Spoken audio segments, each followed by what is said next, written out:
La CNES demande, Cheikh Tidiane Diaw, l'assainissement du secteur du tourisme. La Confédération nationale des employeurs du Sénégal a fait cette proposition au ministre de la Culture et du Tourisme qui était en visite dans les locaux de l'organisation patronale. Mansour Kama est interrogé par Chérif Dia et Ababakar Kamara. Nous les avons, je pense, recensés avec le ministre. Il y a d'abord, en ce qui concerne le secteur de la culture, une trop forte concentration sur Dakar des infrastructures culturelles. Donc nous avons souhaité avec lui d'ailleurs, il l'a compris, une décentralisation pour qu'au niveau de toutes les régions, il puisse y avoir des infrastructures et qu'on puisse redynamiser la culture. Si on veut parler du tourisme pour aller vite, je dirais qu'il y a des questions d'urgence et il y a des questions qu'il faut résoudre dans le court, le moyen et le long terme.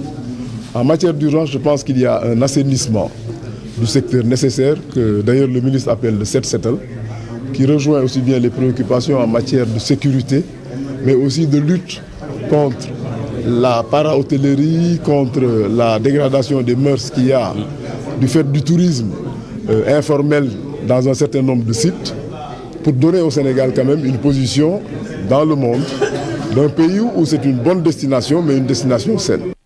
Et puis le ministre du Tourisme et de la Culture a réaffirmé sa volonté de se concerter donc, avec les acteurs de ce secteur. Une manière, selon lui, d'asseoir une meilleure politique culturelle et touristique. Youssou N'Dour, toujours interrogé par Chérif Dia et Abba Kamara. Et je crois que c'est à nous maintenant de comprendre que le secteur privé, nous ne travaillons pas pour le secteur privé, nous travaillons ensemble.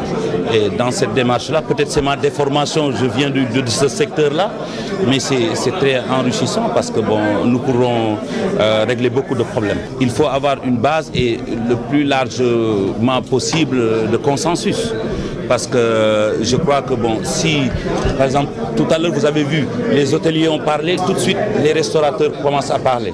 Donc il faut une cohérence et moi je n'ai pas de doute autour des qualités que nous avons, des gens d'abord qui sont dans le secteur, pour nous aider à avoir une cohérence autour de la politique culturelle et touristique.